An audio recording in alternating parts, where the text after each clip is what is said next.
The Story of Smilez Finesse, the Nation's Pimp. Autobiography by Smilez Finesse. Narrated by Warren Keyes.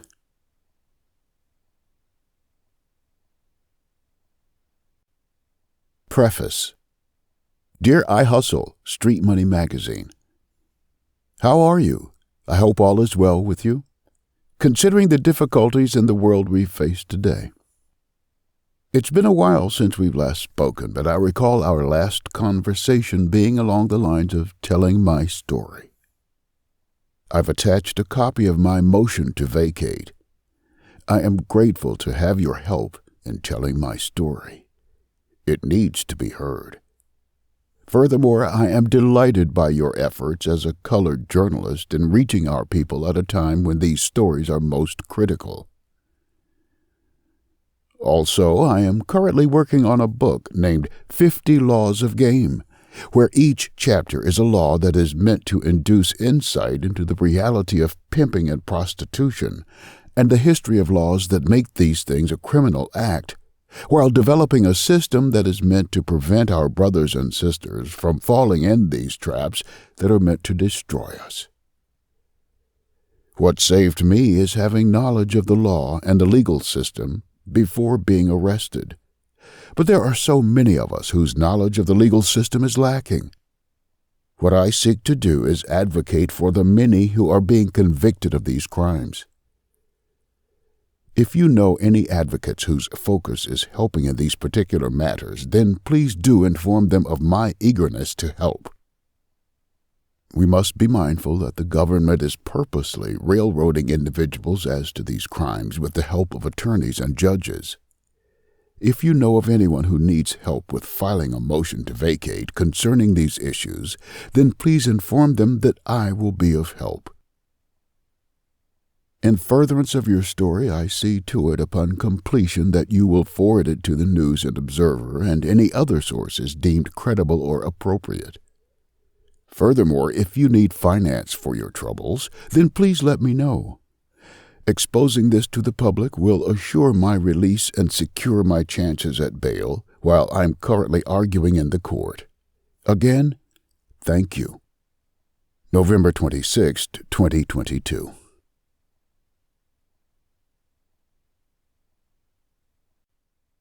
The story behind Smilez Finesse.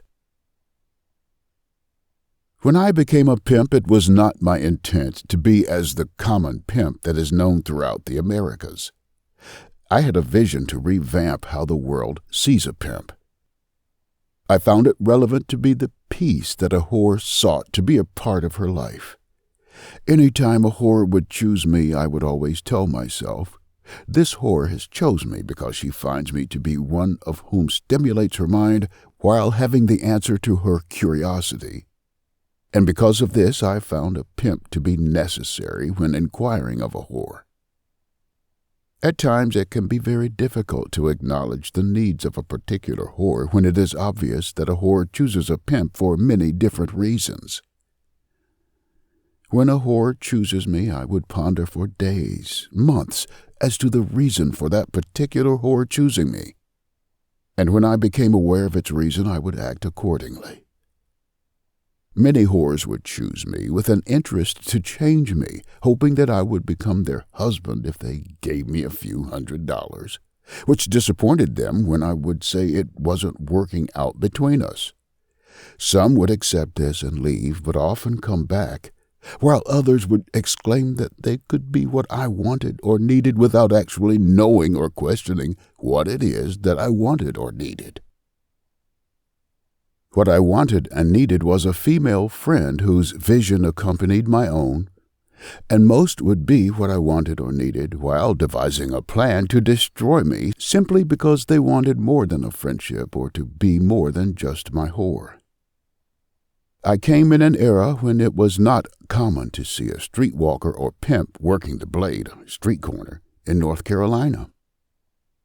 In 2006, at the age of 16, the Internet had become popular for prostitution, which we as young pimps adopted social media sites as a source to attract potential whores.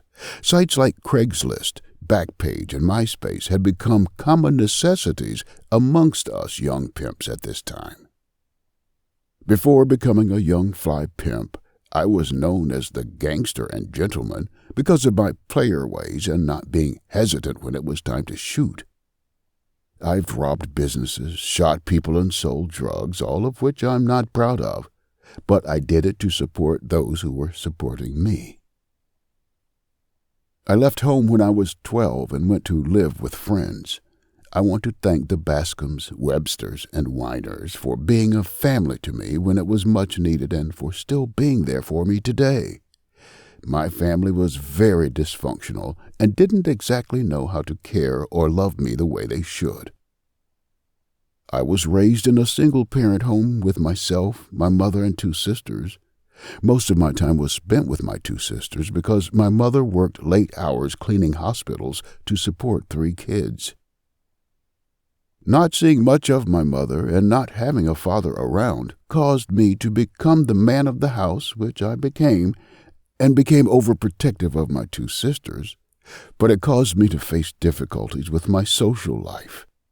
I became depressed and angry. I would go to school and fight fellow students and teachers. As a kid, I was forced to have a mental evaluation, and I was diagnosed with having a behavior disorder and given medications to cope with the disorder. I would go to therapy, but it didn't help because I was afraid to speak to a stranger about my problems.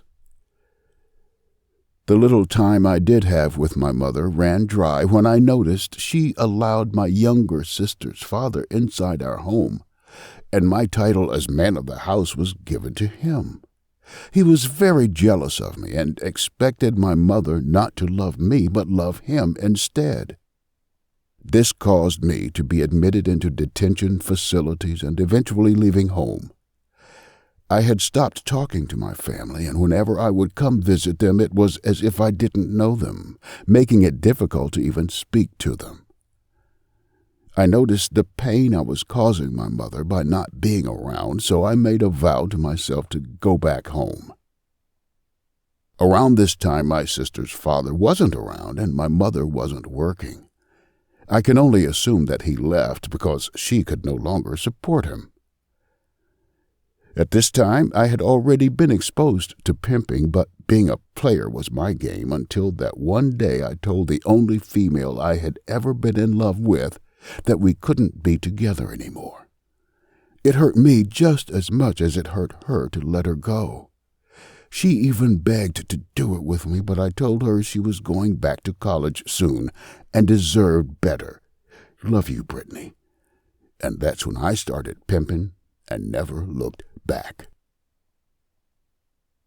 The beginning of my career as a pimp at the age of 16 into 17 was very difficult because it meant I had to get pimping, which meant I needed a whore. I would spend my days and nights writing poetry to different women that I would meet, and when they would show an interest in me, I would present to them the opportunity of being my whore. It excited me to have so many women to tell me that they would be my whore, but it frightened me as to what was next because at this time I had no idea how the game worked. Around this time, my Uncle Sweets had come from doing a 15-year sentence for robbery, but everyone knew him for being a pimp. When my uncle would come around, we would chop game, drink whiskey, and ride around the city listening to James Brown. We would skin game for hours about the quality of women and what women look for in a man, how a pimp should dress, and what type of car a pimp should drive. I finally overcame my fears and got pimping. My first whore, whose name was Imani, was in her early 30s and originally from Rhode Island. When Imani became my whore, she brought with her 4 other women who were also now my whores. I had become so elegant in my approach and speech that I had women whom I never met whoring and sending me the money. I recall an incident where a female I had never met who was living in Temple, Texas, decided she would whore for me. When I started talking to this female who was working a square job as a nurse, She would send me her entire paycheck without me having to ask. And one day she tells me someone she works with had been trying to pay her to give her oral sex, and she continued by saying that she was going to do it. The next day, I received a phone call from this female crying while telling me that she did it, but the guy wouldn't pay her. My response to this was, "Why did you not get the money before offering your service as I instructed you?" I asked if she would give me the guy's number. I called the guy and he told me that he was going to pay her, but the bitch just ran out, which is common in most turnouts who you never met. Imani was my whore for a while. Others came and went. My Uncle Sweets had always told me no matter what I choose to do in life that I should always consider going to school. For once in my life I was actually considering going to school. Here I was at the age of 17 with barely an 8th grade education. I contacted the Job Corps office and requested to enroll in their program for electrical wiring. While waiting for a response from Job Corps, I continued to pimp. Money wasn't that fast in my teenage years as a pimp, but I stuck with it. I was now 18, but still no response from Job Corps, and I knew that an education was necessary for a pimp of my would-be stature, so I continued to wait. At this particular time in life, I hadn't done much traveling, and to a certified cross-country pimp, I would have been nothing more than a local joker, which is a pimp who hasn't traveled outside his city or state. I was speaking with my mother when she mentioned that my sister was going to Houston, Texas with her father for the summer, but she didn't feel comfortable sending her with her father alone. So she asked if I would go to Houston, Texas with my sister and my sister's father. At first, I became hesitant with my response because me and my sister's father have never been on good terms. He's always been jealous of me, but holding a grudge would be the practice of common women, so I agreed to travel to Houston, Texas with my sister and her father.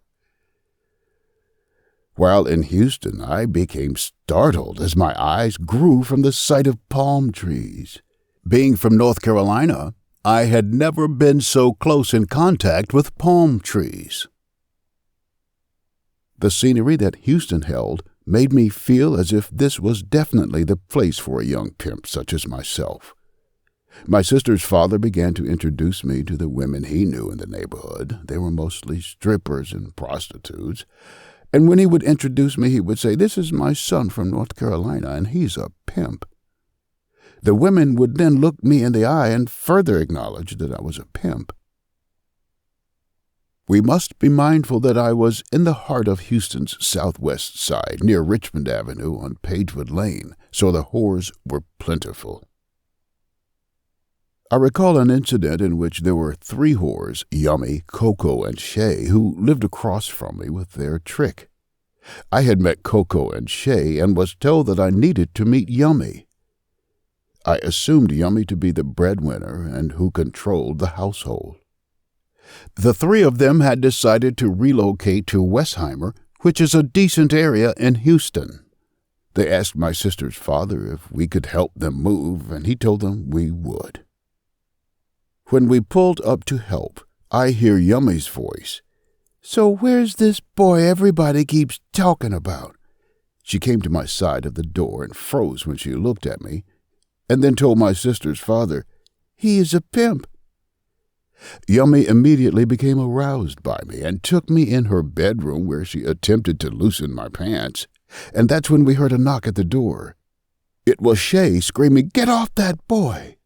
I later learned that Shay was very much into me, which also is why she reacted in that way. My days in Houston consisted of working a job I gained through a summer job program that Houston offered for teenagers. At the age of 19, it was my first job, and my nights were dressed by the pleasures of women. It was 2009, the year in which Houston was blessed by Katrina, a hurricane that made Houston's nightlife the sister to Vegas. I would go to the McDonald's on Bissonnette, and the parking lot would be filled with women from Louisiana, They would be twerking on top of cars and even the top of the McDonald's building itself. In 2009, Houston would be the best that could ever happen to a young pimp. I was working at the city of Houston, where I helped repair the city's waste management vehicles of electrical issues. Most of my time at work was spent using the phone to knock a whore or getting a whore to choose me. It was clear that Yummy had chose a young pimp. Her days consisted of calling my phone while I was at work to tell me how much she had made. She would even come to my job while I was at work on lunch to bring all the money she had made. One day while at work, Yummy called me. She said that she had called my sister's father to ask for a ride to me, in which he agreed, but when he picked her up, he took her back to his apartment and told her that he would take her if she performed oral sex on him. This is when Houston went from good to bad. My time in Houston exposed me more to the culture that is living within the life of pimping and whoring. In Houston, there was pimping in everything: its music, clothing, and women. I was taken by music from local artists like Zero, Trey the Truth, Pimp C, and UGK, Big Mo, Slim Thug, Willie D, and several other artists, just to name a few, and each of them had a double dose of pimping in their music. It was common in Houston to wear minks and Maury gaiters in 2009 without being acknowledged as a pimp, simply because pimping is so deeply rooted in Houston's culture that it has become the norm. The women in Houston are groomed acknowledging pimping and whoring as a way of life, which these women embrace at an early age. These are not your women who grew up asking mommy and daddy for that new Christian Dior handbag.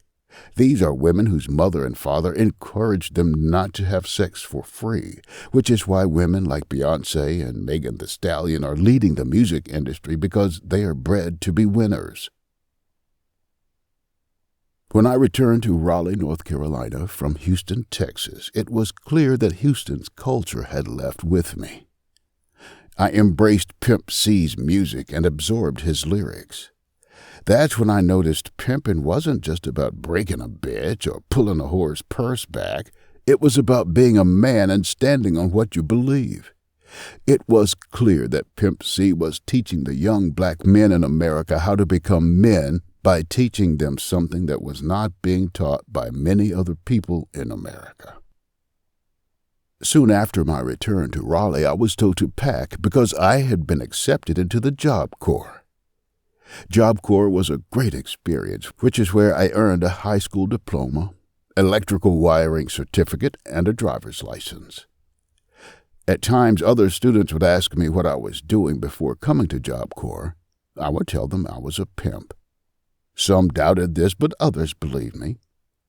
I completed Old Dominion Job Corps program in the year 2011, in which I then returned to Raleigh, North Carolina, in search of employment for my newfound trade and training being electrical. While searching for employment, it was clear that I needed a vehicle to get to work, and without any help, it put me in a position to do what I knew best: recognize the player in myself and get pimping. Around this time, someone I knew by the name of April, R.I.P. forever in my prayers, had hit me on Facebook asking if I was still pimping. She further explained that she had finally decided to whore and that she was currently in New York in a situation that was unpleasant. I told her my fee, which was $3,000 at the time, and she responded that she would tuck it until she had my fee and blow on her ex-pimp. April was a female who I had always tried to pimp on when we were young. She was also my sister's friend, so she was always around. It was still clear that I needed a car, so I met this female named Angie who was living near Fayetteville, North Carolina, who was originally from South Carolina. Angie told me her father had a truck that he may be willing to sell me so that I could get to work, which he agreed to. I had a car, job, and this female that I couldn't shake. Angie was a very caring person, but she was also hostile in her demeanor and would get upset when things didn't go her way. Angela had moved into an apartment in Raleigh in which she expected me to live with her. She would follow me to the club, chase me with knives, and make false reports to the police alleging I assaulted her. I would go to work as an electrician during the day, and when I was not working, I would make my rounds checking my traps. I was now 21 years of age, with my own apartment, car, and job, as I was taught by my Uncle Sweets, who was also a pimp, to never depend on a woman for where my next dollar may be coming from, and the reason for this is because when that woman senses you need her, she will change and you will no longer be seen by her as the man. Not long after I got established and on my feet, I had received a call from April, who was now in Raleigh, and wanted me to pick her up. I hadn't seen April in some years around this time, but what I seen when I picked her up from her mother's house was a sight as beautiful as paradise itself. She gets in the car and she says, "Are you happy to see?" Then she reaches into her bra and hands me $3,500. On that day is when I knew I was about to come into some of the best days of my pimping. Around this time I was soft on hoes, which led to many disappointments. I didn't fully understand the fundamentals of what it meant to be a pimp or whore. I was now 4 deep, 4 hoes working, with a bankroll. I had too much going on to continue working a job, so I quit my job as an electrician and became a full-time pimp. Each night I was bringing in $2,000 to $3,500 between these 4 whores. It would have been much more, but a whore I had named Tila was rarely around at the time. When I met Tila, she wasn't showing, but she had told me she was pregnant by her ex-pimp, who was the father to her first son. Tila's ex-pimp was very upset to find out that she was whoring again, and not with him. It must have bothered him because he would call and threaten to do harm to her if she didn't pay him. While this was happening, I remember calling my Uncle Sweets and asking for advice. At first he told me to let her go because she came with too many problems. But then when I told him that her ex-pimp was asking for $30, he was no longer taken serious, and I was told to go with Tila to get her ex-pimp the $30, but instead I remember I told her to call him and give him her location, and when he shows up, my men will blow his head off. I had one of my men sit in the bathroom of Tila's hotel room whenever she had a date, and if it was her ex-pimp, he was to blow his head off with the shotgun and call me.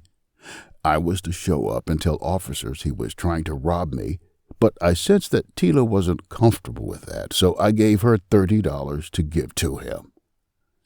I was a young pimp on the rise. I had money, whores, and a vision to be at the top. Me and my brother Trey was in all the clubs in the city every weekend, and it became normal for us to leave the club with at least 4 women every time. Whenever my brother was around, I didn't have to deal with the minor things like driving a whore around, picking up condoms, or taking a whore shopping. My brother took care of all these things for me. Me and Trey met in Job Corps. We both were studying to become electricians. Trey was originally from Trinidad and had been in the States since he was a kid. Trey was one of those friends who could go to your house while no one was there, and your mother could walk in and they'd just say, "Hey, Trey," and that would be the end of it. Trey was very trustworthy. I can recall several times that I was arrested and Trey would stop everything he was doing and come bond me out of jail. Trey is what I would consider a true friend. In 2012, there was an incident that occurred that led me and Trey to prison, and being that Trey was from Trinidad, he was forced to return to Trinidad by the United States. We were both charged with attempt to commit armed robbery with a dangerous weapon, burglary, and breaking and entering, whereas a prostitute lied and said we were trying to rob her at an abandoned building. While being interrogated by the Raleigh Police Department, I remained silent. After being silent for several hours, I was told that I was leaving. I thought I was being released, only to learn that I was going to jail. My brother Trey had confessed during the investigation and told the officers that I had nothing to do with it. They took us both to jail. And while we were in jail, the lawyers tried their best to turn us against each other. The lawyer would always tell me that my brother was telling on me and would show me statements typed by officers, which I knew were false because I really had nothing to do with it. I took a plea for possession of a firearm on educational property, which we weren't on educational property when we were pulled over by officers. Trey's lawyers had lied to him and told him that if he was to plead to the robberies, he wouldn't be deported to Trinidad. 3 years later, he was deported.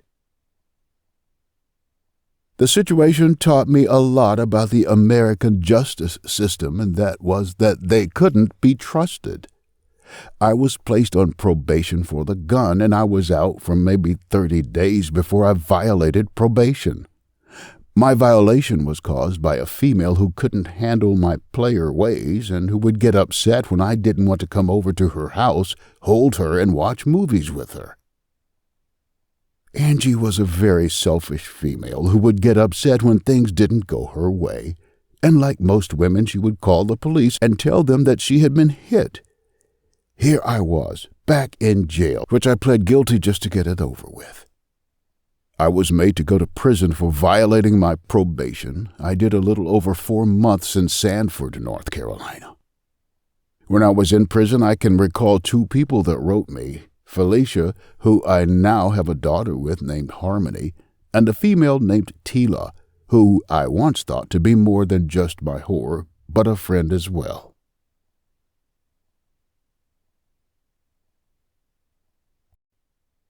The United States versus Brandon Jennings.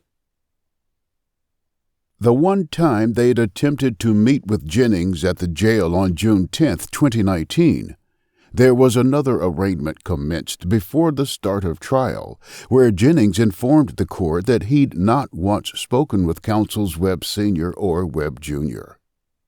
Webb Sr. also mentioned to the court that there was not a shred of communication between him and Jennings.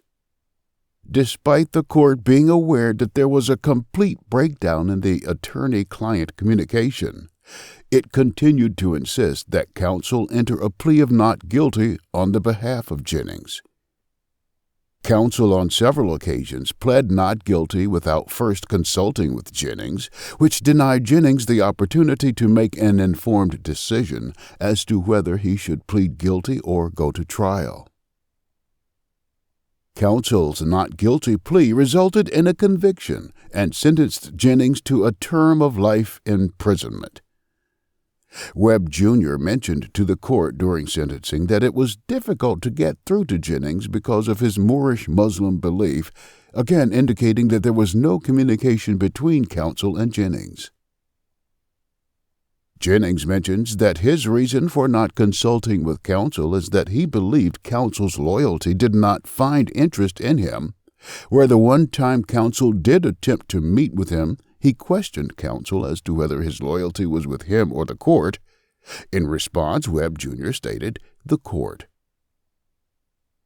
The record reflects that counsel was not loyal to Jennings, where Webb Jr. mentioned during trial at the closing that they were not there to defend Jennings and that Jennings was not a likable guy who'd pimped and manipulated these women.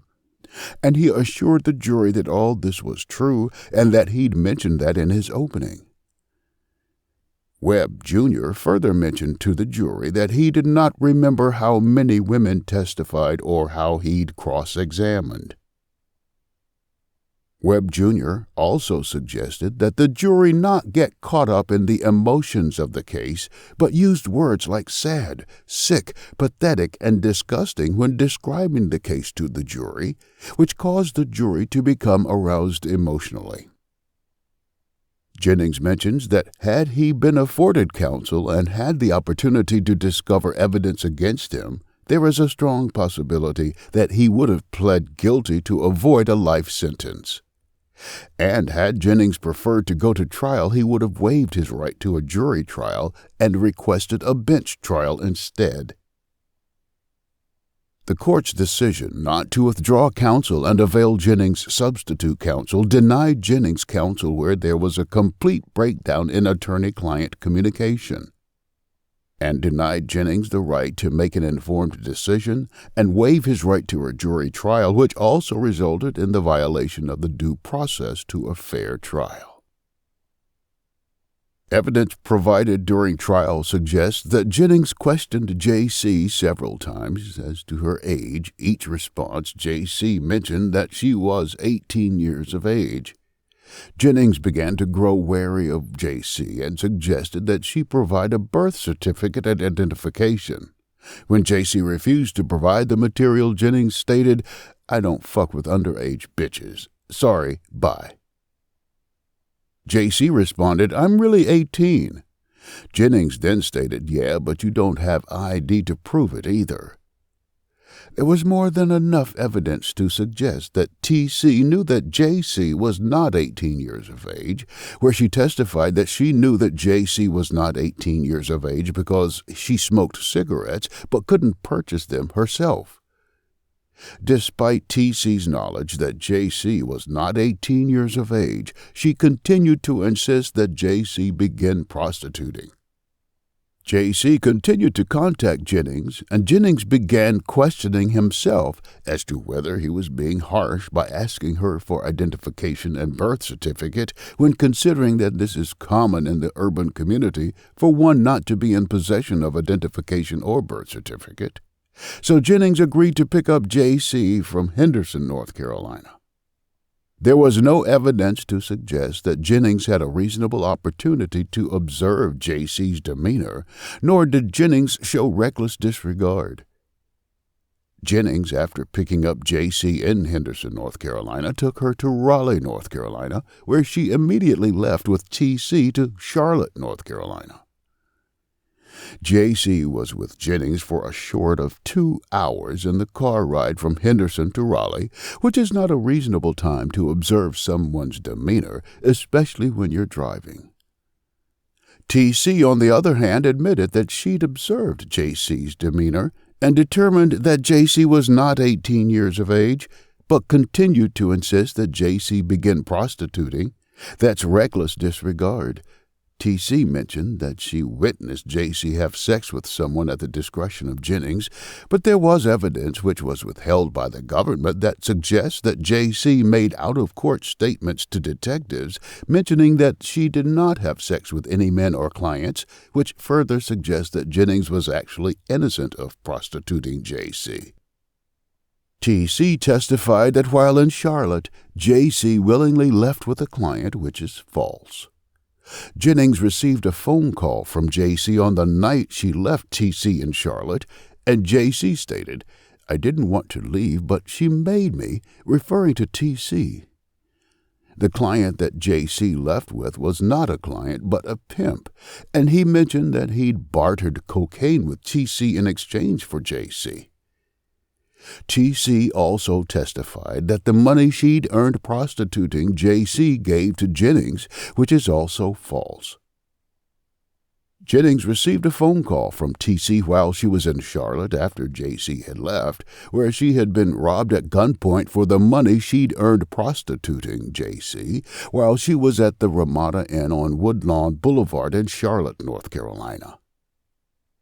Jennings, after hearing that T.C. had been robbed, suggested that she contact the local authorities and report the robbery, which she agreed. Jennings also suggested that T.C. supply him with the contact information of the robber, which she agreed.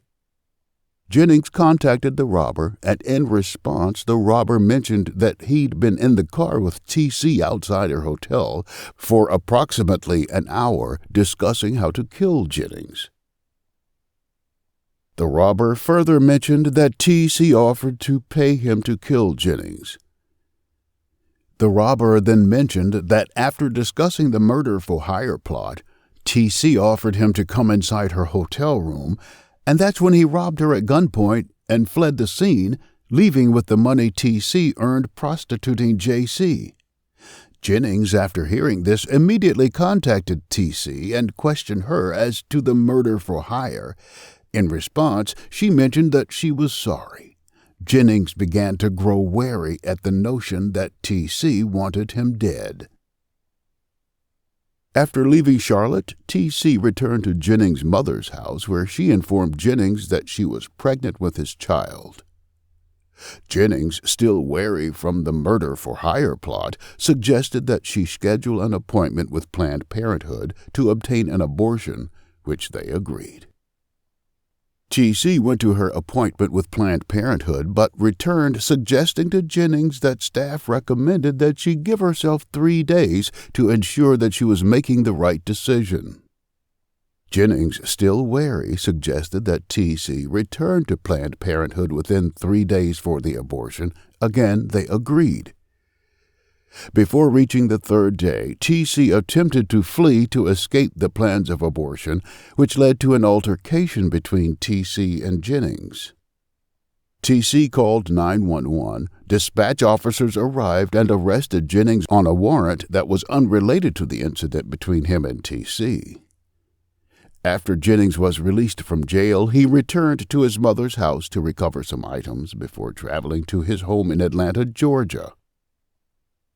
Just after Jennings left his mother's house, T.C. appeared with some guy seeking to harm Jennings. In response, Jennings sent threatening messages.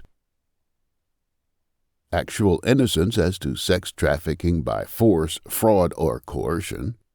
Interstate transportation for prostitution, coercion, or enticement. And interstate transportation for prostitution, the Mann Act. There is no evidence to suggest that Jennings forced, coerced, or led by fraud any of these women into prostitution, or that he transported either of these women with the intentions to prostitute. The government mentioned during their closing that she agreed with the defense that each victim had free will and volition, suggesting that there was no force, fraud, or coercion, nor enticement, but simply freedom of choice. Each victim mentioned that they decided to prostitute on their own and continued to prostitute because they loved Jennings. T.C. testified that when she met Jennings, she just lost custody of her kids, lost her job, and was unable to make payments on her bills when Jennings began helping her through her emotional problems. T.C. mentioned that she agreed to prostitute with Jennings before meeting him in person, where she'd posted her own ads on Backpage and driven herself to meet with clients. T.C. further mentioned that she would disregard the prices suggested by Jennings and set her own prices because she believed she was worth more. T.C. also mentioned that she'd earned $400 on her first date with a client and discontinued contact with Jennings, where she'd taken the money she'd earned prostituting to Washington State to purchase drugs to sell, where she was arrested. After T.C. was released from jail, she contacted Jennings, suggesting that she prostitute again. Jennings was wary of associating with T.C. again after she'd run away before, but he agreed to give her another chance. T.C. began prostituting again, and when she'd earned enough money, she made arrangements for Jennings to travel to Idaho. When Jennings arrived in Idaho, T.C. continued to prostitute. While in Idaho, T.C. and Jennings agreed to travel to Alabama and North Carolina, where their intentions were to visit family. C.A. testified that she and a friend traveled in their car from Harrisburg, Pennsylvania to Raleigh, North Carolina, to retrieve Jennings and take him back with them to Harrisburg. When C.E. was asked as to who it was that placed Jennings' bags in the car, she responded that she went into Jennings' house to retrieve his bags and placed them in the car. C.A. testified that when she met Jennings, he mentioned that he no longer wanted to live that life anymore, referring to prostitution, and that she suggested that she prostitute to earn money without any input from Jennings. C.A. mentioned that she posted her own ads, set her own prices, and drove herself to dates with clients. And C.A. also testified that she had left Jennings on 4 different occasions. T.H. testified to the grand jury that she did not prostitute for Jennings, and while in Colorado, she decided to prostitute on her own. T.H. admitted that she was a liar during trial. T.H. was questioned as to whether there was anyone else in the car at any time during their travel to Colorado. She responded in the negative, but when asked this question again, she responded, yes, his brother. There was evidence suggesting that Jennings' reason for traveling to Colorado was to retrieve a truck that was to be used to start a mobile detailing company. When T.H. was questioned as to the mobile detailing company and the truck, she responded that there was never any truck. Evidence of this truck is mentioned where Jennings suggested that R.W. pick up the truck while he was being detained in Henrico County, Virginia. There is evidence that was not provided that would suggest that T.H., Jennings, and Jennings' brother arrived in Nebraska to retrieve the truck from the impound before arriving in Colorado, indicating that Jennings' intentions were simply to retrieve the truck and return home to Colorado where he is a resident. Each of these women decided to prostitute on their own and continued prostituting because they each loved Jennings, leaving there to be no evidence to support a conviction for sex trafficking by force, fraud, or coercion, and interstate transportation for prostitution, coercion, or enticement, or Mann Act. Actual innocence as to sex trafficking of a minor and interstate transportation of a minor for prostitution involving R.W. R.W. mentioned that she met Jennings during a time when she was homeless with nowhere to live. R.W. also mentioned that when she met Jennings, she discussed her problems and he agreed to help. R.W. affirmed that she was sure she hadn't told Jennings her true age. When asked if Jennings was her pimp, R.W. responded in the negative and affirmed that Jennings was never her pimp. R.W. testified that someone named Blondie mentored her and that Blondie collected the earnings that she made prostituting. Sometime in 2013, while R.W. and Jennings were in Raleigh, North Carolina, at the Extended Stay Hotel near Crabtree Valley Mall, they were approached by Raleigh police officers, and Jennings was served a civil citation for failure to return property. In the report, it mentioned that R.W. and her mother told officers that she was 18 years of age. There is more than enough evidence to suggest that Jennings had absolutely no knowledge that R.W. was not 18 years of age. Furthermore, R.W. mentioned that she recants any statements or testimonies she's offered and that her memory was fuzzy, causing her not to be sure as to her assertions when considering her statements and testimonies. Actual innocence as to H.P. Jennings mentions that when he met H.P., he traveled to her home in Robertson County, where she explained to him that she was currently unable to leave with him because she was waiting to receive her tax refund. Several days later, after Jennings had met with H.P., he received a phone call where she mentioned that she received her tax refund and was recently arrested and taken to jail. H.P. mentioned to Jennings that she had used her tax refund to pay her bill and needed to earn some money, which she asked Jennings to pick her up in Robeson County. When Jennings arrived at H.P.'s home in Robeson County, she asked if he would take her to a friend's house to retrieve drugs, which Jennings agreed. After leaving H.P.'s friend's house, she asked if Jennings would stop by a store before heading for Raleigh, which Jennings agreed. Jennings and H.P. arrived in Raleigh and got a hotel at the Super 8 near Crabtree Valley, Glenwood Avenue. H.P. couldn't come to terms with Jennings' business arrangements, so the very next morning Jennings left H.P. at the hotel.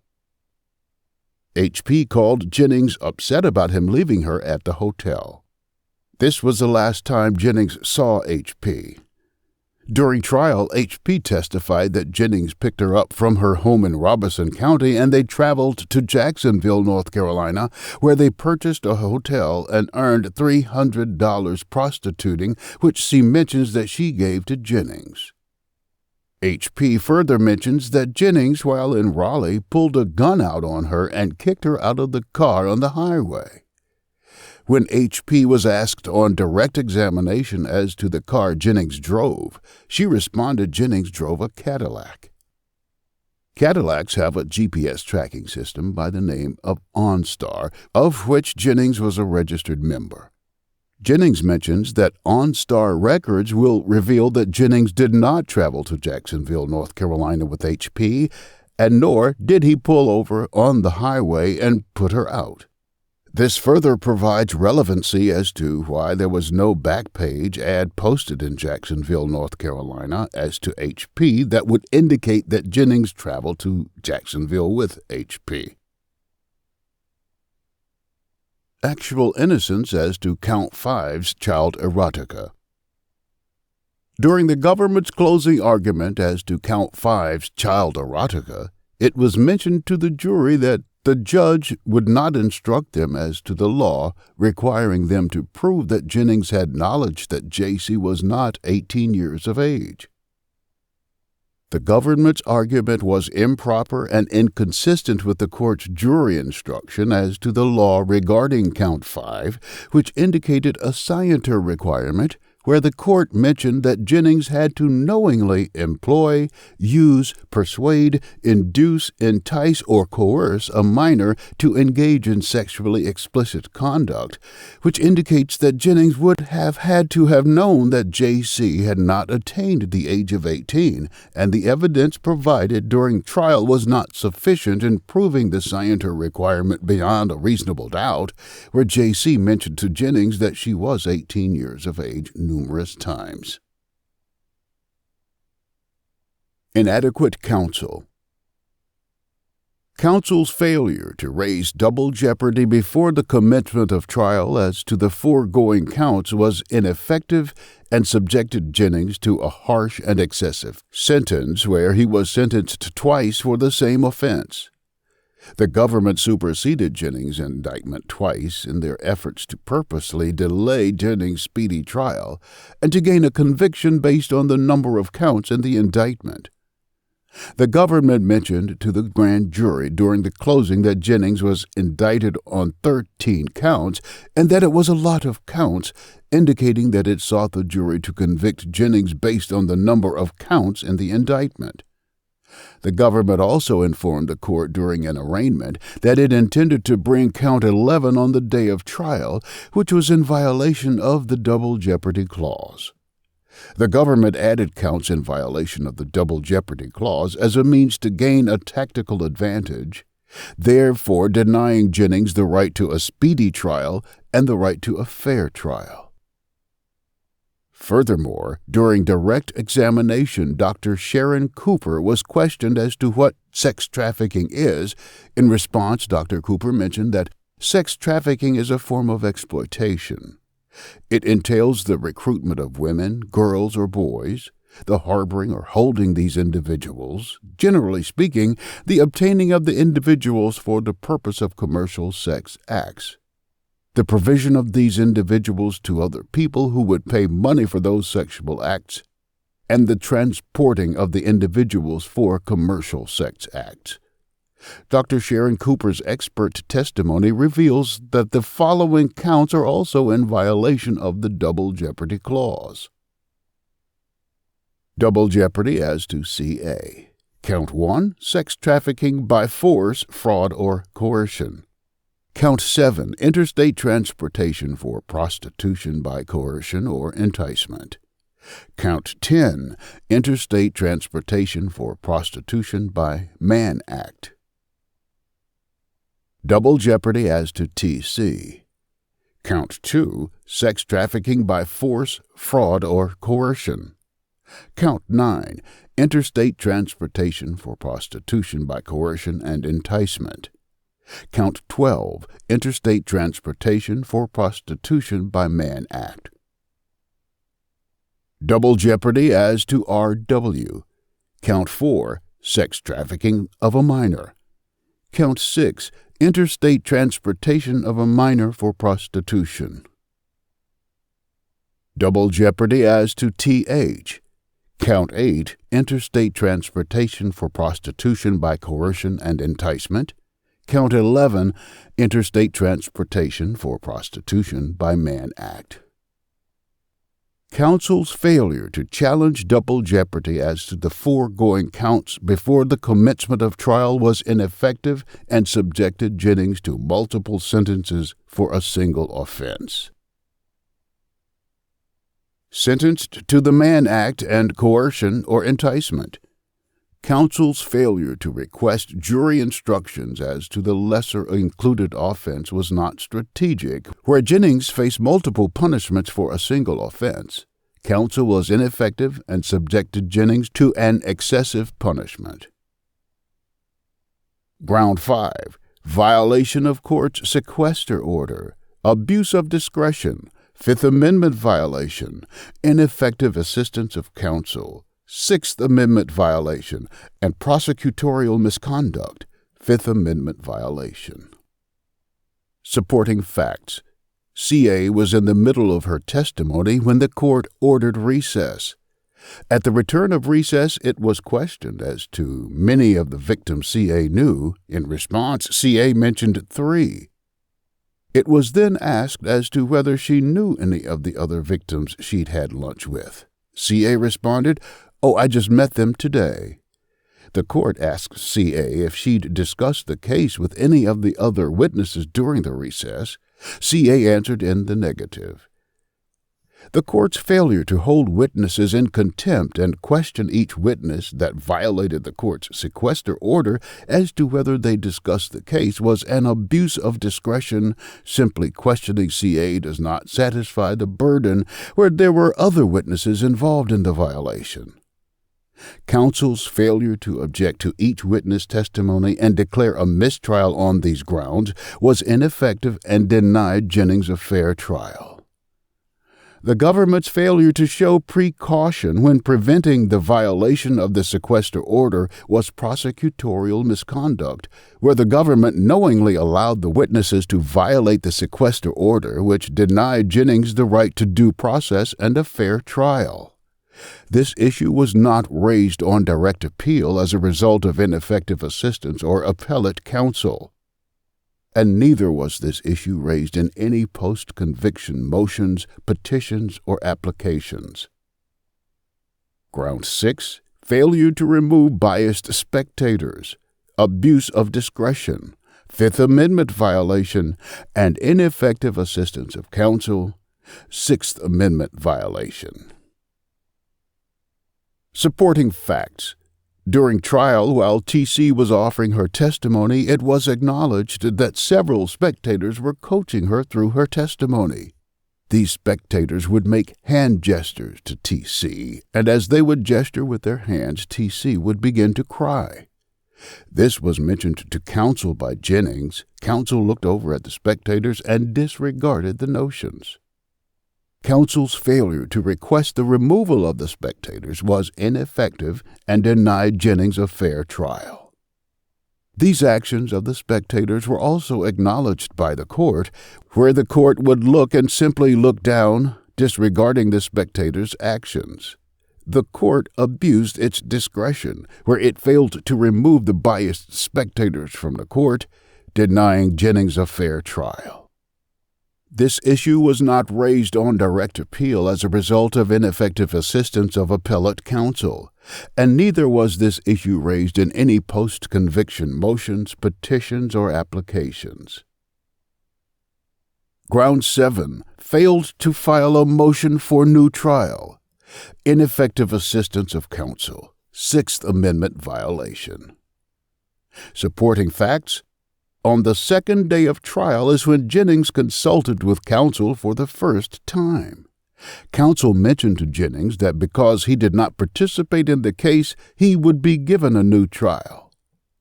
Jennings, at the end of trial, requested that counsel file a post-verdict motion for a new trial, which counsel disregarded despite his knowledge that Jennings hadn't participated in the original trial.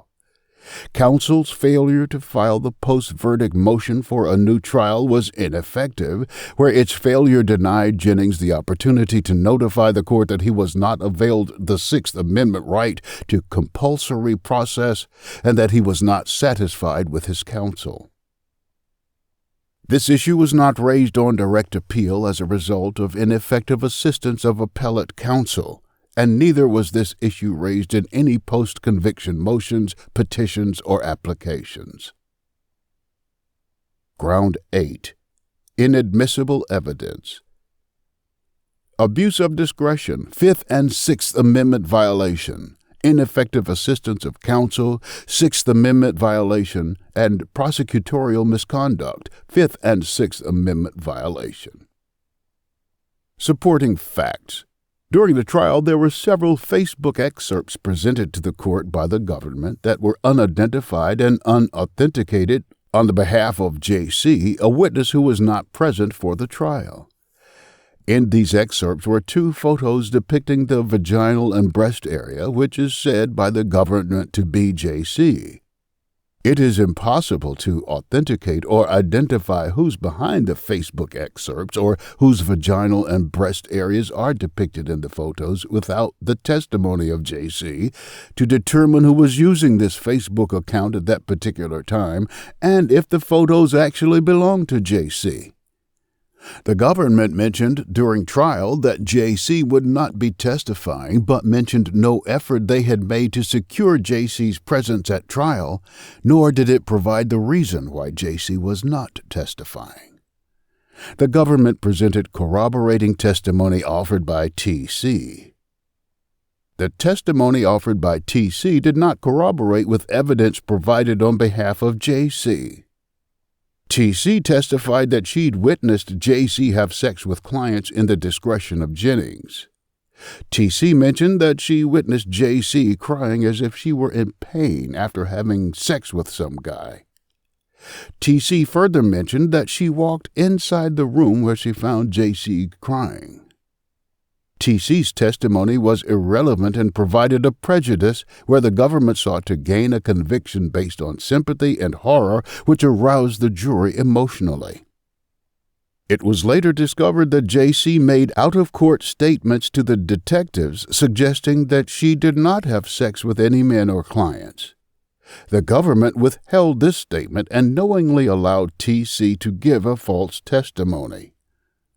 Had counsel for the defense investigated police reports, it would have discovered that J.C. did not have sex with any clients or men, which could have been used to determine that T.C. was offering a false testimony and that the government knowingly allowed it.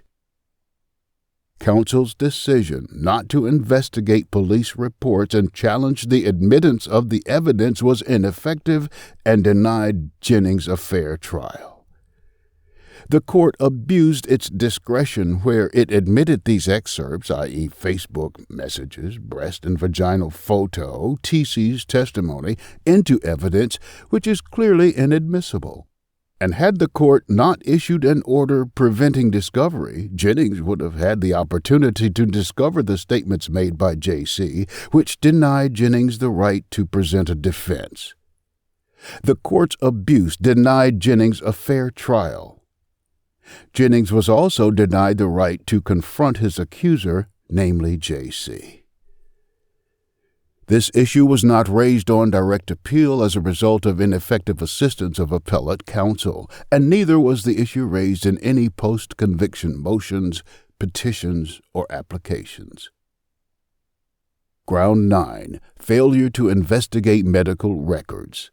Ineffective assistance of counsel, Sixth Amendment violation. Supporting facts. T.C. testified during trial that she'd sustained injuries to the ribs following the altercation between her and Jennings. T.C. also mentioned that she was seen at the hospital by medical staff as a result of the injuries sustained. Had counsel investigated medical records, it would have discovered that T.C. did not sustain any injuries to the ribs, and that she provided a completely false testimony that was simply used to arouse the jury. Counsel's decision not to investigate the medical records was not strategic and denied Jennings a fair trial. This issue was not raised on direct appeal as a result of the ineffective assistance of appellate counsel, and neither was this issue raised in any post-conviction motions, petitions, or applications. Ground 10. Failure to raise unlawful enhancement on appeal. Abuse of discretion, Fifth and Sixth Amendment violation, and ineffective assistance of appellate counsel, Sixth Amendment violation. Supporting facts. On August 18, 2020, Jennings' sentence was enhanced as to 2 out-of-court statements that were made by CM and AW, 2 individuals that did not participate in the case. The court mentioned that its reason for enhancing Jennings' sentence as to the statements were that the statements proved that Jennings was a pimp. The court abused its discretion where it enhanced Jennings' sentence as to 2 out-of-court statements that were offered decision by non-participants. The court's decision to enhance Jennings' sentence as to the statements denied Jennings the opportunity to confront his accusers. Appellate counsel's decision not to raise this issue on appeal where it was preserved during sentencing for review was ineffective and denied Jennings effective appellate counsel. This issue was not raised on direct appeal as a result of ineffective assistance of appellate counsel, and neither was this issue raised in any post-conviction motions, petitions, or applications. Ground 11. Failure to question the panel as to the possibility of racial prejudice. Abuse of discretion, Fifth Amendment violation, ineffective assistance of counsel, Sixth Amendment violation. Supporting facts. The panel consisted of 12 jurors. 10 of the 12 jurors were white. The court abused its discretion where it failed to probe the panel as to the possibility of racial prejudice where the case involved an African-American male sex trafficking white women. The court's decision not to probe the panel as to the possibility of racial prejudice was an abuse of discretion and denied Jennings fair trial. Counsel's decision not to request a questionnaire during voir dire as to the possibility of racial prejudice was not strategic and denied Jennings a fair trial. This issue was not raised on direct appeal as a result of ineffective assistance of appellate counsel, and neither was this issue raised in any post-conviction motions, petitions, or applications. Ground 12. Inappropriate venue. Abuse of discretion, Fifth Amendment violation, and ineffective assistance of counsel, Sixth Amendment violation. Supporting facts. The judge was originally assigned to Terrence W. Boyle, Chief Judge for the Eastern District of North Carolina. Chief Judge Boyle is located in Raleigh, North Carolina, a metropolitan area that is the home of many races, where the chances of having an African-American jury pool is high. Terrence W. Boyle transferred the case to Judge Louise Flanagan in New Bern, North Carolina, a white female judge in an area that consisted of a jury pool that was predominantly white. It was an abuse of discretion where the court transferred the case to New Bern, an area with a predominantly white jury pool, a white female judge, in a case that involved an African-American male sex trafficking several white women, which denied Jennings a fair trial. Counsel's decision not to challenge the change of venue where it subjected Jennings to a predominantly white jury pool was ineffective and denied Jennings a fair trial. This issue was not raised on direct appeal as a result of ineffective assistance of appellate counsel, and neither was this issue raised in any post-conviction motions, petitions, or applications. Ground 13. Failure to investigate mental health history, mitigating factors, and personal background. and failure to challenge competency findings. Ineffective assistance of counsel, Sixth Amendment violation. Supporting facts. There was a hearing held as to the findings during the mental evaluation. During the hearing, it was mentioned that Jennings' silence was due to his Moorish non-citizen national sovereign subculture. Based on its findings, Jennings was diagnosed with a personality disorder, namely antisocial trait. Counsel for the defense did not challenge the findings of the mental evaluation. During sentencing, counsel mentioned that they had a reason to believe that Jennings may have a history of mental health, although counsel raised concerns that they made no investigation into Jennings' mental health history, personal background, or mitigating factors. Had counsel investigated Jennings' mental health history, it would have discovered that Jennings as a child was silent with psychologists, where this was not due to any Moorish belief, but simply because he struggled with talking about his personal problems. Had counsel investigated Jennings' mental health history, its findings could have been used to challenge the findings of the mental evaluation, where it required further evaluation to find Jennings competent. Also, counsel made no effort in investigating Jennings' personal background to determine mitigating factors. Had counsel investigated Jennings' personal background, it would have discovered that Jennings had a troubling childhood and was raised by a bizarre, dysfunctional family that suffered with years of undisclosed mental health concerns. Jennings, as young as 2 years of age, was molested by a very close relative, which he's never mentioned to anyone. Jennings, throughout his childhood, was neglected by his biological father and emotionally abused by his stepfather. Jennings' stepfather has always shown an interest in destroying the relationship between Jennings and his mother, which continues even to this day. Jennings, as a child, was also threatened by his grandparents. Jennings recalls an incident where he'd mentioned to his grandmother that he was hungry, and she quickly became enraged, chasing him with a knife, making threats to kill him, which happened often.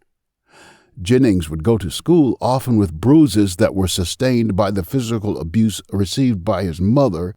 When teachers would ask about the bruises and scars, Jennings would respond that they were obtained fighting with his sisters.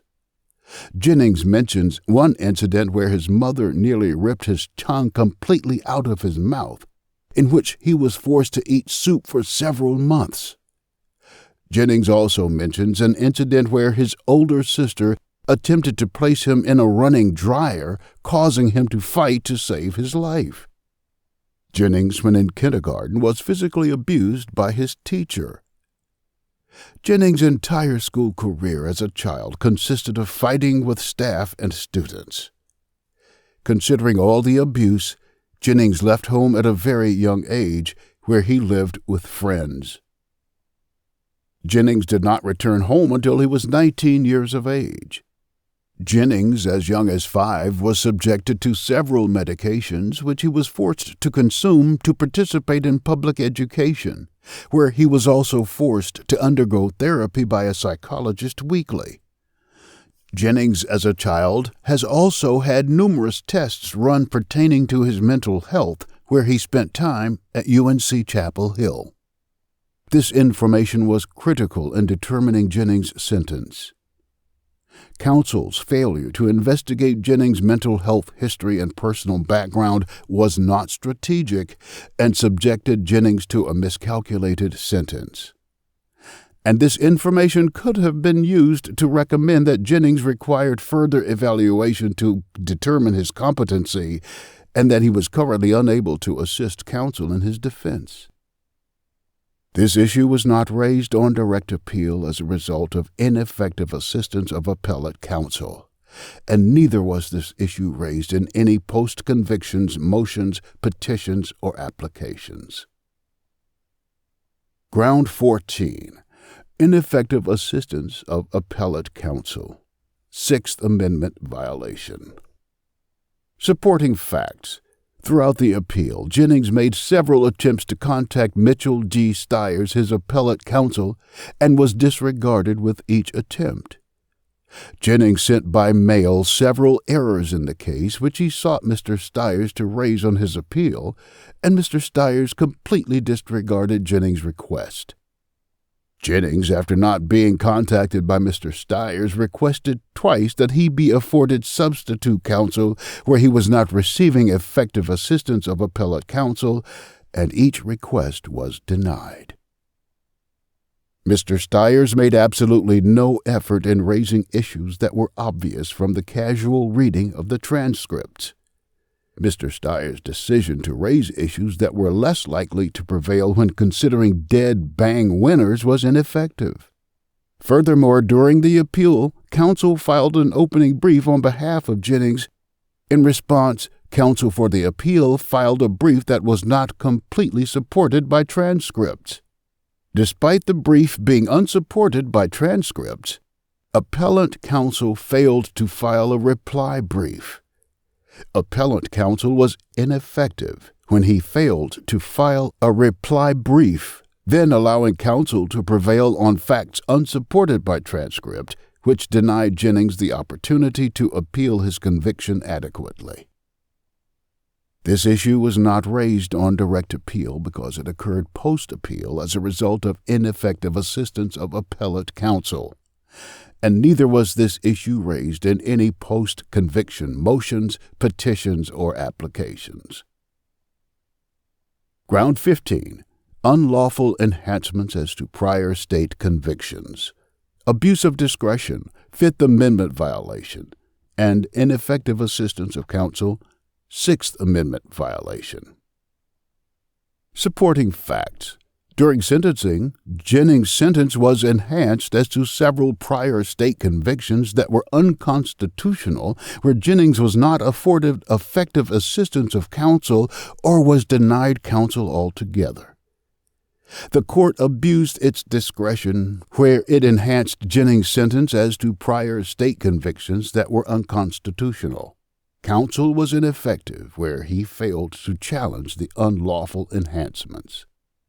As to the assault on a female involving T.S., who in this matter is identified as T.C., Jennings mentions that the state agreed to void further prosecution for human trafficking of T.S. in exchange for a guilty plea of simple assault, which was discussed between Jennings and his counsel. Jennings was sentenced to time served and was released from custody. Jennings was later arrested for the human trafficking charge that the state agreed to void in exchange for the guilty plea of simple assault, therefore invalidating the plea agreement. Jennings mentions that counsel coerced him to plead guilty to assault on female, where he was under the impression that he was pleading guilty to simple assault in exchange to void future prosecution for human trafficking. Counsel was ineffective for coercing Jennings into a plea that was never agreed upon, therefore making Jennings' plea involuntary. As to the assault inflicts serious injuries, the trial record will reflect that Jennings was simply defending himself when he was attacked by several individuals. Jennings was forced to go to trial without counsel, where he'd never waived his right to counsel. At the end of trial, it was determined by the court that Jennings was defending himself. Despite the evidence suggesting that Jennings was defending himself, the prosecutor offered Jennings 6 months unsupervised probation. Had Jennings been afforded counsel, he would not have accepted the plea, especially when evidence suggested that he was innocent. Jennings was forced to forego trial without counsel, where he did not waive his right to counsel, denied him counsel and a fair trial, making the plea involuntary. Furthermore, as to the assault and false imprisonment, Jennings mentions that he was coerced by counsel to accept a plea of guilt despite there being evidence, i.e. video recording, suggesting that Jennings was innocent. The video recording reveals that it was Jennings who was being assaulted and held against his will by the alleged victim. Jennings mentioned this video to counsel and was denied the opportunity to present it, where counsel insisted that Jennings plead guilty, despite there being evidence suggesting that Jennings was innocent. Counsel was ineffective and coerced Jennings into accepting a plea of guilt, despite there being material evidence that proved Jennings innocent, making the plea involuntary. This video is available for examination. Also, as to the possession of a firearm on educational property, there is no evidence to suggest that Jennings was ever actually in possession of a firearm on educational property. Jennings mentions that counsel coerced him to accept a plea of guilt despite his eagerness to proceed with trial. Jennings mentions that the plea was involuntary, where counsel coerced him to plead guilty despite his eagerness to proceed with trial, and there being no evidence to induce a conviction. The court abused its discretion where it enhanced Jennings' sentence based on these prior state convictions that were unconstitutional. And had counsel investigated the prior state convictions, it would have discovered that the convictions were unconstitutional, which could have been used to challenge the enhancements. Counsel's decision not to challenge the unconstitutional enhancements was ineffective and subjected Jennings to an excessive sentence. This issue was not raised on direct appeal as a result of ineffective assistance of appellate counsel, and neither was this issue raised in any post-conviction motions, petitions, or applications. Ground 16. Did not read or discuss the pre-sentence report. Procedural error. Fifth Amendment violation. Ineffective assistance of counsel. Sixth Amendment violation. Supporting facts. Jennings was not afforded the opportunity to read or discuss the pre-sentence report with the probation officer, where the probation officer made no effort in meeting with Jennings, making it impossible for Jennings to challenge the contents of the pre-sentence report. The probation officer's failure to meet with Jennings and discuss the PSR denied Jennings due process, where he was not afforded the opportunity to challenge its findings. It was later discovered that defense counsel mentioned to the probation officer not to meet with Jennings, which was ineffective, where there was a complete breakdown in the communication between Jennings and his counsel, and there was a strong possibility that Jennings would have spoken with the probation officer to address the issues in the PSR. This issue was not raised on appeal as a result of ineffective assistance of appellate counsel, and neither was this issue raised in any post-conviction motions, petitions, or applications. Ground 17. Unnecessary delay in sentencing. Abuse of discretion. Fifth Amendment violation, and ineffective assistance of counsel. Sixth Amendment violation. Supporting facts. Jennings was convicted on the 13th day of June 2019 following a 4-day trial. After 8 continuances, was sentenced to life imprisonment on the 18th of August 2020, 15 months after the conviction was commenced. The delay in Jennings' sentence was unnecessary, and there are no reasons that would subdue the delay, where the sentence is primarily based on miscalculations. The unnecessary delay in Jennings' sentence violated his right to due process, where the court is to impose sentencing within 180 days of the conviction, and to sentence someone 15 months from the time of the conviction violates due process and revokes the court's jurisdiction to impose sentence. The court abused its discretion when it imposed Jennings' sentence but was without jurisdiction to sentence Jennings, and counsel was ineffective when it failed to challenge the illegal sentence.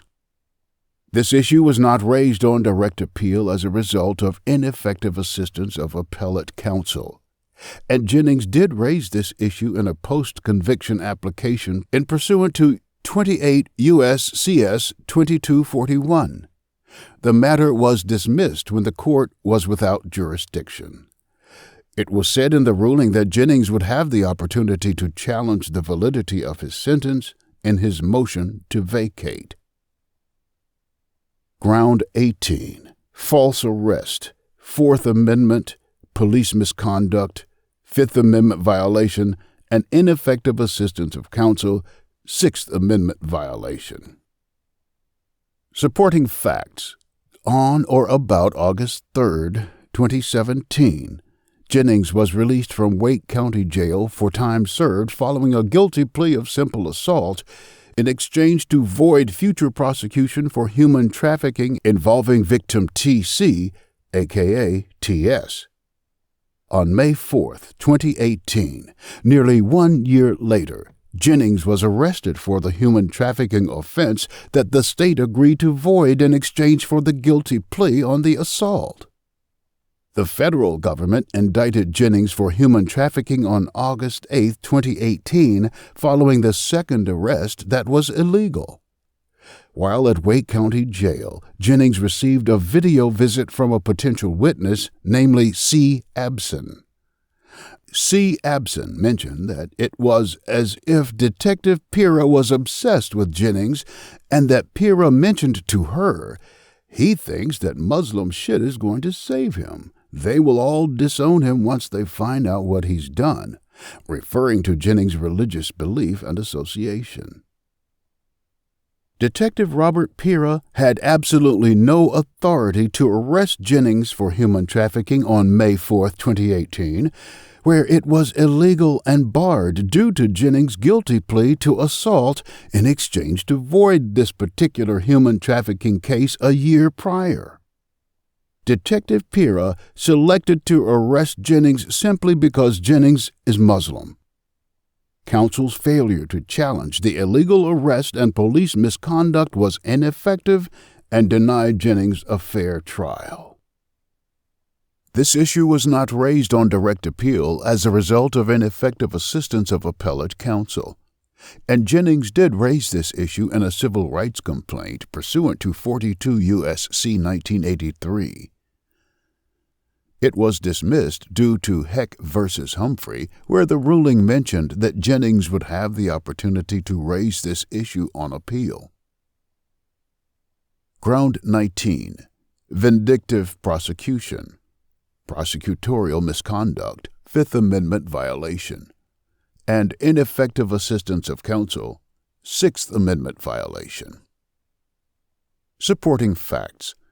Throughout the proceeding, Jennings filed several motions electing his constitutional rights, and because of his decision to raise his constitutional rights, the government superseded his indictment twice. On one occasion, Jennings sought to proceed pro se, where he was not being afforded effective assistance of counsel, and because of this, during Jennings' hearing to proceed pro se, the government presented a superseded indictment, causing Jennings to grow wary as to whether he should proceed pro se or continue with counsel who did not have his best interest. In the superseded indictments, Jennings was charged with several counts in violation of the Double Jeopardy Clause, interstate transportation for prostitution by coercion or enticement, counts 7, 8, 9, and Mann Act, counts 10, 11, 12, and several other counts that were unsupported by evidence. Counsel Webb Sr. mentioned to Jennings that he questioned the government as to why it continued to supersede Jennings' indictment with these counts. Counsel further mentioned that he stated to the government that it was unfair to charge Jennings with these counts simply because you dislike him. Counsel's decision not to declare a mistrial due to vindictive prosecution, where he was aware that the government was being vindictive, was ineffective and denied Jennings a fair trial. This issue was not raised on direct appeal as a result of ineffective assistance of appellate counsel, and neither was this issue raised in any post-conviction motions, petitions, for applications. Ground 20. Improper remarks, prosecutorial misconduct, Fifth Amendment violation, and ineffective assistance of counsel, Sixth Amendment violation. Supporting facts. Improper remarks as to the government's closing argument. 1. Finally, as I said, the Internet is in and affecting interstate commerce, and we know the defendant solicited that image over Facebook, which of course operates on the Internet, and that it was sent by JC over the Internet, so we've met that element as well. There was no evidence indicating that it was in fact JC who sent these images over Facebook. 2. Some key points. Again, you will not hear the judge say that he had to know her age. He didn't. It doesn't matter. If she was under 18, it's a crime. This is improper, where the law requires that Jennings would have had to know that she was not 18 years of age. 3. She testified that the defendant took many of these pictures of her. And you can see she couldn't possibly have taken these pictures herself. Her hands are up here, and whoever is taking the picture is far away. Evidence revealed that she, C.A., also mentioned that a client took many of her photos. 4. Here it is in his own words. He prostituted, telling her interstate. Here he is telling her, book the flight now. Pack up your stuff and book up the ticket. Book it for Memphis, Oregon. During trial, R.W. testified that she did not act on request. 5. You're my lifelong baby girl. Baby girl, of course, because she was so young. There was evidence that revealed during trial that Jennings also used the words baby girl when referring to C.A. and T.C., both adult victims. 6. And I argue this to you. He had a 2-year relationship starting with somebody when she was 15 years old. You're allowed to use your common sense and experience as a human being, and you can think. It would be awfully hard to spend 2 years in the company of somebody when they're 15 and not notice, once they don't really act like an 18-year-old, that they don't seem 20 by the time you're done. He had plenty of opportunity to observe this girl and plenty of reasons to realize exactly how old she was. He didn't care. R.W. was not around Jennings for 2 years, where she'd testified that she wasn't there quite a few months in those 2 years, and that she was around him less than more throughout the time she's known Jennings. And she assured that Jennings was not aware of her true age. 7. Why didn't she have an ID? Because she was underage, which he knew or at least recklessly disregarded. You can get ID and driver's license in the U.S. under the age 18. And there was no evidence that would suggest that Jennings knew that J.C. or R.W. was under the age of 18. 8. The government suggested that the jury accept love as a form of force, where the government further mentioned that traffickers are no longer chaining their victims to hotel rooms because Johns are not going for it. This remark is extremely improper, where there are traffickers on the borders of the U.S. and Mexico that are continuously chaining their victims to basements throughout Texas, and the victims are not doing this voluntarily because they love their traffickers. 9. The government presented a photo to the jury of Jennings' penis, which is said to have been sent to J.C. During the presentation of the photo, the government mentioned to the jury that the photo displays Jennings' erection after receiving 2 photos allegedly sent by J.C. The government's remark was improper, where evidence will reveal that Jennings created this image 2 years prior to sending it to the Facebook account allegedly belonging to J.C. This issue was not raised on direct appeal as a result of ineffective assistance of counsel on appeal, and neither was this issue raised in any post-conviction motions, petitions, or applications. Ground 21. Leading questions. Prosecutorial misconduct, Fifth Amendment violation, and ineffective assistance of counsel, Sixth Amendment violation. Supporting facts. Leading questions as to C.A. 1. Question. Were there any other women who were also working for the defendant in Raleigh? Answer. Yes. Question. How many? Answer. I only met 2. Question. And? Answer. Or 3, sorry. 2. Question. Did you ever see him hit any of the women who were working for him? Answer. Just me. Question. Do you remember someone named C.M.? Answer. I'm sorry, yes, I did witness. Sorry. Question. Say that again. What was your answer? Answer. Yes, I did witness him hit somebody. 3. Question. Why did you do that? If you weren't around him, why were you still continuing to work for him and send him money? Answer. Love. I thought I loved him. Question. Were you afraid of what he would do if you didn't? Answer. Very. Leading questions as to Th. 1. Question. You said that you and he discussed needing money, is that right? Answer. Yes. The government's questions were leading and denied Jennings a fair trial. Counsel's failure to object to the government leading questions were ineffective and denied Jennings effective assistance of counsel. This issue was not raised on direct appeal as a result of ineffective assistance of appellate counsel, and neither was this issue raised in any post-conviction motions, petitions, or applications. Ground 22. Failed to instruct jury as to missing witness. Abuse of discretion, Fifth Amendment violation. And ineffective assistance of counsel, Sixth Amendment violation. Supporting facts. The court abused their discretion where it failed to instruct the jury as to the missing witness, namely J.C., a.k.a. N.C. The court mentioned to the jury that J.C. would be testifying, but J.C. did not testify.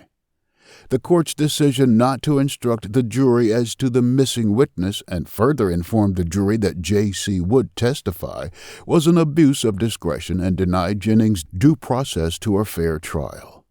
Counsel's decision not to request missing witness jury instructions was not strategic and denied Jennings a fair trial.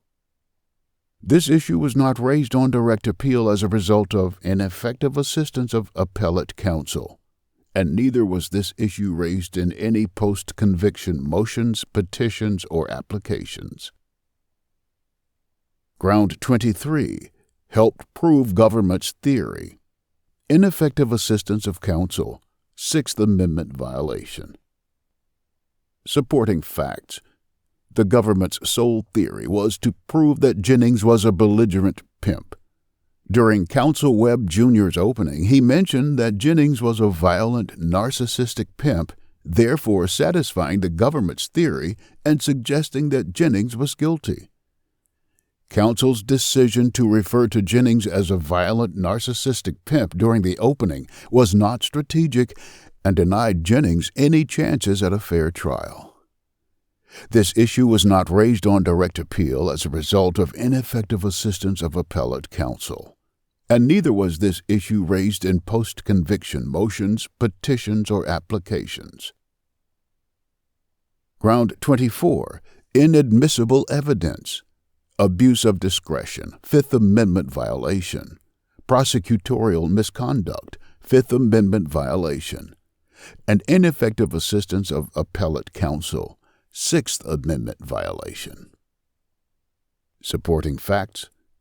During trial, the government moved Exhibit 13 through 15 into evidence and requested permission to publish its contents. In response, the court agreed. After presenting Exhibits 13 through 15 to the jury, the government, without permission from the court, presented Exhibit 16 to the jury. Exhibit 16 was inadmissible where the court did not admit its contents into evidence, nor was it ever published for the jury. Despite counsel's standing objection, the court abused its discretion and allowed Exhibit 16 to be presented to the jury, which had not been admitted into evidence.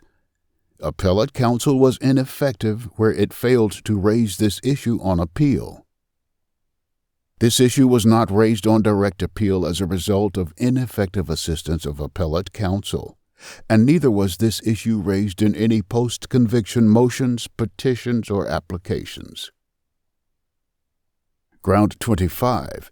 Inconsistent testimony. New trial, newly discovered evidence. Ineffective assistance of appellate counsel. Sixth Amendment violation. Supporting facts. Testimony of Dr. Sharon Cooper.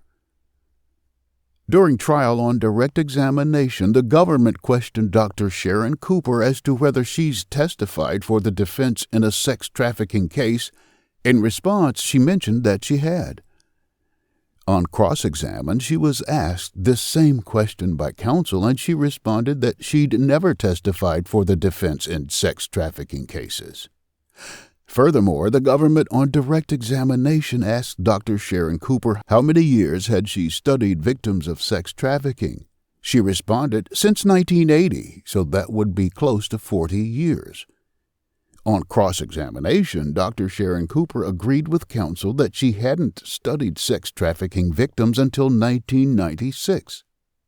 On direct examination, the government questioned Dr. Sharon Cooper as to the term pimp, and in response she mentioned that it was the same as sex trafficker because they both consisted of third-party control. On cross-examination, counsel asked Dr. Sharon Cooper as to whether a pimp was a sex trafficker. In response, she mentioned that she did not know. Testimony of C.A. On direct examination, the government asked C.A. why she began prostituting, and she responded, because we had mice in my apartment and he didn't want to be there, so we had to live in a hotel. On cross-examination, counsel asked C.A. the same question, and in response she stated, because it was the fastest thing going right there, and he said he wouldn't change his mind about me if I did. Testimony of T.H. On direct examination, the government asked T.H. if something happened in her life when she met Jennings, causing her to find somewhere to go. In response, T.H. mentioned that she had been in a volatile relationship with her child's father and needed to get away, which she decided to go live with Jennings. On cross-examination, counsel asked T.H. where she was living when she met Jennings, and she responded that she was living with a friend. The government questioned T.H. on direct examination as to whether Jennings had rules about her behavior. T.H. responded, yes, I couldn't go anywhere. T.H. had been questioned about a friend, namely Heather Karras, and how often she'd seen her while she was in Colorado with Jennings. In response, T.H. mentioned several times a week. It was further affirmed that T.H. went places where Heather Karras mentioned on direct examination that she would see T.H. at least 2 or 3 times a week, and sometimes more. She further mentioned that she and T.H. would go to restaurants, the mall, and the dispensary. T.H. also mentioned on direct examination that she went out for drinks with the girl who worked at the hotel where she and Jennings were staying. On direct examination, T.H. mentioned to the government that she had prostituted in North Carolina for Jennings, but she told the grand jury that she did not prostitute for Jennings in North Carolina at all. T.H. mentioned on direct and cross-examination that Jennings convinced her to prostitute, but during the grand jury testimony, she mentioned that it was her decision to prostitute to earn money. T.H. also mentioned on direct examination that there was no one else in the car with her and Jennings when they traveled to Colorado. On cross-examination, counsel questioned T.H. as to whether it was just her and Jennings in the car when they traveled to Colorado. In response, T.H. mentioned that Jennings' brother was in the car. T.H. also mentioned during trial that Jennings was the only pimp she'd ever worked for.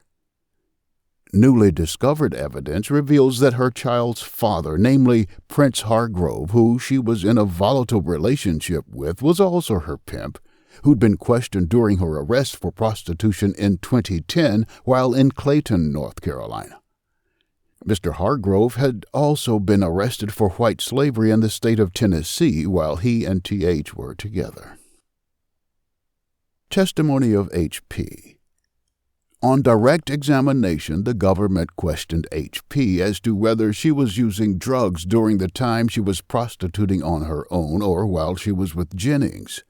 In response, H.P. affirmed that she had used drugs, but mentioned that she was no longer using drugs and had been clean for 6 years. But it hadn't been 6 years since she met Jennings. Testimony of T.C. On direct examination, T.C. mentioned several times that when she met Jennings, she had just lost custody of each of her children, but during T.C.'s victim impact statement, she mentioned that Jennings was the reason she had lost custody of her children. On direct examination, T.C. was questioned by the government as to how many clients she would see on a weekday. In response, T.C. mentioned that it varied, sometimes 4, sometimes 10. T.C. was further questioned as to how many of these clients would she see on the weekend per day. In response, T.C. mentioned that it would be sometimes double, and sometimes it would be 4 or 5. T.C. was also questioned as to a message where she mentioned to Jennings, "This is rough, I don't understand all of this. Why is it only a few days or so good and then it just dies? What am I doing wrong?" In response, T.C. mentioned that she was not making any money and everything was at a standstill. T.C. mentioned on direct examination that there was a big fight that led to Jennings slapping her and Charlie, which she affirms that she was having trouble remembering. T.C. was asked again who was hit in this altercation. She responded, "Me." On direct examination, there was evidence provided that mentioned that T.C. insisted that J.C. begin prostituting. On direct and cross-examination, T.C. was asked what Jennings' reaction was to her insisting that J.C. begin prostituting. In response, T.C. mentioned that Jennings stated, "It's not your call." T.C. was also questioned as to her coming into realization that J.C. was not 18 years of age. T.C. responded, her mindset, her demeanor, the way she carried herself was not typical of an 18-year-old. The fact that she smoked cigarettes but couldn't buy them. The fact that she couldn't obtain an ID, which was inconsistent with the fact that she insisted that J.C. begin prostituting. T.C. was asked by the government on direct examination as to Jennings' location throughout the house when people arrived. T.C. responded that Jennings had mentioned that she was to remain in the bathroom, while he himself remained standing in front of the bathroom door. On direct examination, Isabella Pena for the Raleigh Police Department mentioned that Jennings came walking upstairs from a downstairs section of the house. On direct examination, T.C. indicated that the bathroom was upstairs near the kitchen. Sean Henry also mentioned on direct examination that he identified 2 corridors upon entering the porch area of the home, a downstairs corridor and an upstairs corridor. Sean Henry further mentioned that he went into the upstairs portion of the house, but did not observe T.C.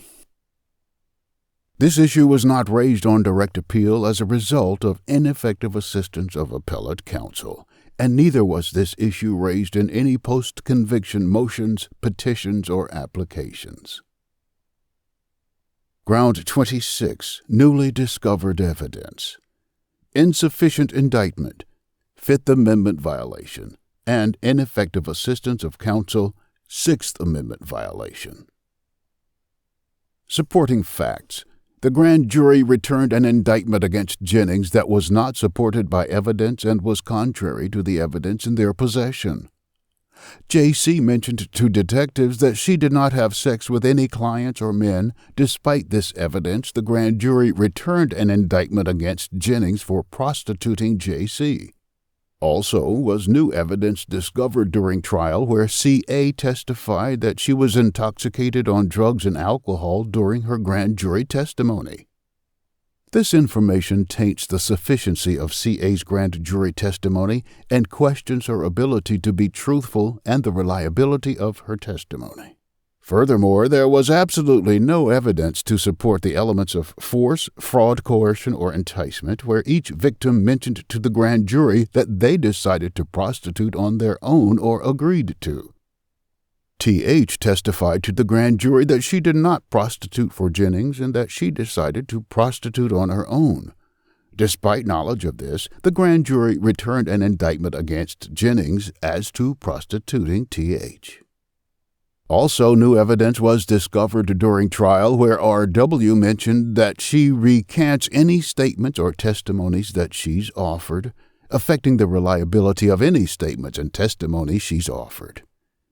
R.W. further mentioned that she didn't want to testify but was coerced by the government where they'd made threats on her life. R.W. also mentioned that her memory was fuzzy and that she did not quite remember any memories of her and Jennings. Counsel's failure to challenge the indictment on these grounds was ineffective and denied Jennings a fair trial. This issue was not raised in direct appeal as a result of ineffective assistance of appellate counsel, and neither was this issue raised in any post-conviction motions, petitions, or applications. Ground 27. Denied self-representation. Abuse of discretion.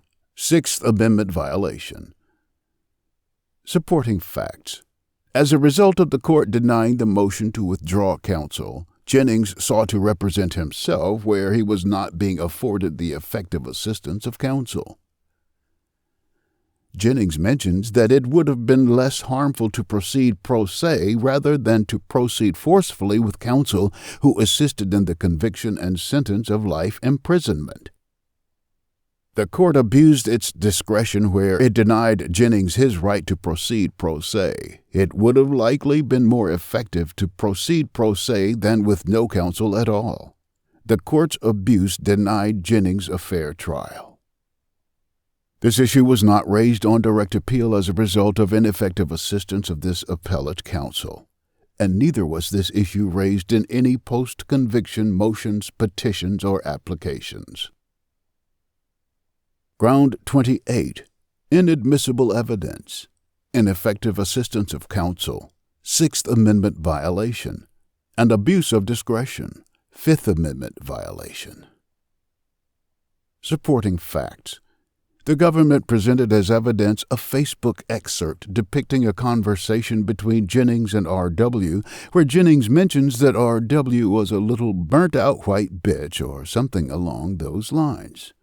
The court abused its discretion where it admitted this excerpt into the evidence that was clearly irrelevant in the government proving its case and carried a prejudicial effect that sought the jury's conviction based on sympathy and horror. Counsel's decision not to challenge this inadmissible evidence was ineffective and denied Jennings a fair trial. This issue was not raised on direct appeal as a result of ineffective assistance of appellate counsel, and neither was this issue raised in any post-conviction motions, petitions, or applications.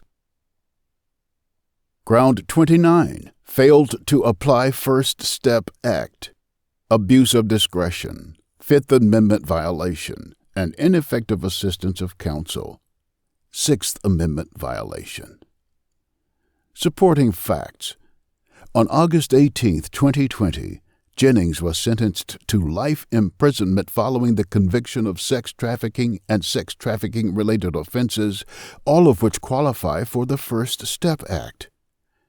The court abused its discretion where it did not apply the First Step Act to Jennings' sentence. Counsel was ineffective where it failed to request that Jennings be sentenced pursuant to the First Step Act, therefore subjecting Jennings to an excessive and miscalculated sentence. This issue was not raised on direct appeal as a result of ineffective assistance of appellate counsel, and neither was this issue raised in any post-conviction motions, petitions, or applications. Ground 30. Denied impartial judge, Fifth Amendment violation, and ineffective assistance of counsel, Sixth Amendment violation. supporting facts. Throughout the course of the proceeding, Jennings expressed a need to have his status recognized, where he identifies as Mustafa Bizi Bey, a Berber Arab of the Asian race. Jennings provided the court with several documents from reputable medical facilities, i.e. LabCorp and NC Laboratory of Public Health, that identified Jennings as Mustafa Bey of the Asian race, consistent with his Mohammedan faith.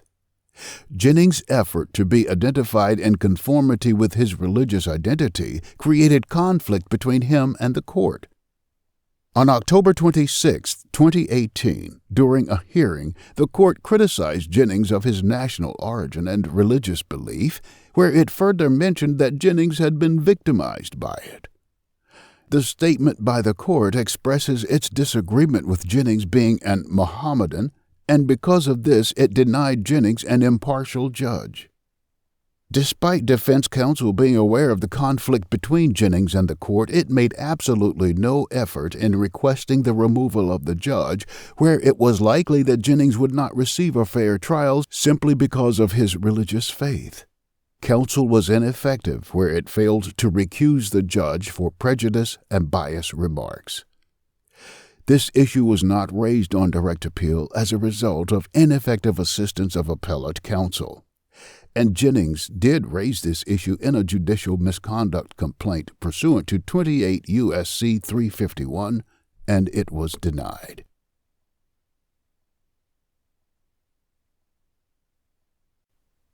Did Jennings receive a fair trial?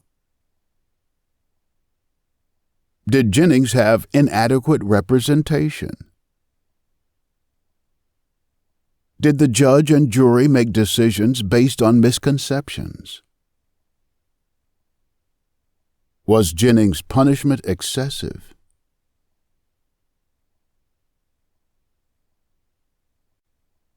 Special thank you to Mike and Amigo, StreetMoneyMagazine.com.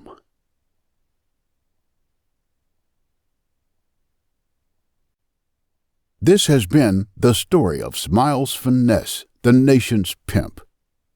Autobiography by Smilez Finesse, published by Street Money Magazine. Narrated by Warren Keyes.